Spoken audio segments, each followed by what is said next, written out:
Good afternoon, welcome to GrainTV. It's August 27th, 2013. I'm Logan Burgess. Joining me to my right here is Brock Shimbano to help break down the action here on a Tuesday when we saw the grains trade lower across the board. Jumping into fire tip here to take a look at the closing prices. We see new crop corn down 14 1/4, new crop beans down 19, and a relatively more quiet day in the wheat complex. Chicago wheat off 4, Kansas City wheat down a penny. Now it was down across the board. Certainly looks like a turnaround Tuesday here from what we saw on Monday, but it really didn't start that way. Let's take a look at a 5-minute candlestick chart here of the November soybean contract. You can see here we found some pretty good strength off the open. We were able to rally up and really took a run at those contract highs you were talking about yesterday, Brock.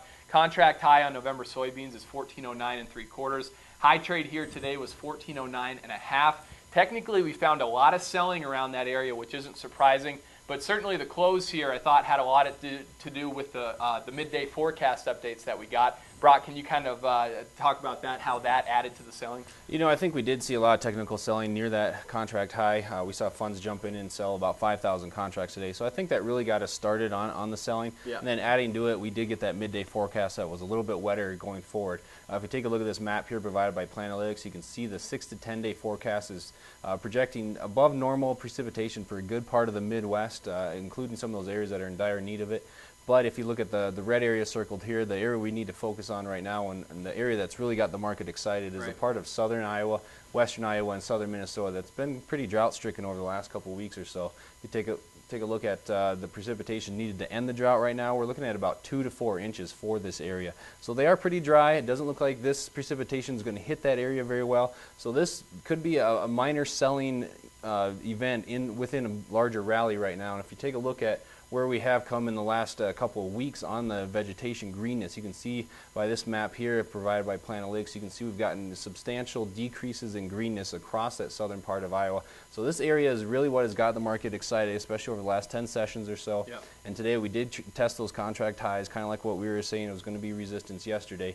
But you know, Logan, looking at the action over the last 10 days or so and looking forward at the forecast, do you think we're going to be kind of range bound, or what is your thoughts on where we're going? You know, it certainly is going to continue to pressure it here to the downside, but fundamentally I think the conditions that you highlighted, Brock, is really what got us here, and I would expect that to support the market here moving forward over the next couple weeks. Let's take a look, though, technically at a daily chart here on the November contract.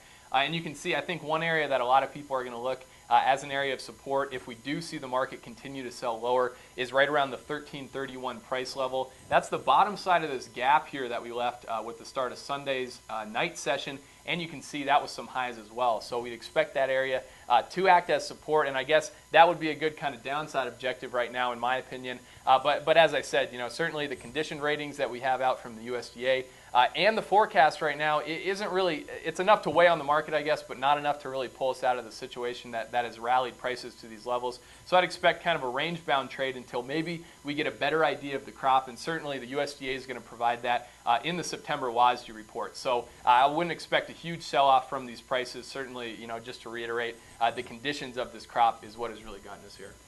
That's about all we have for you here today. Tomorrow we do get the the ethanol update. Right. EIA will be providing that. If you have any questions about what we talked about, give us a call, 877-472-4607. As always, you can follow us on Twitter, @GrainTV is where you can find us there, or check us out on Facebook. Have a good one.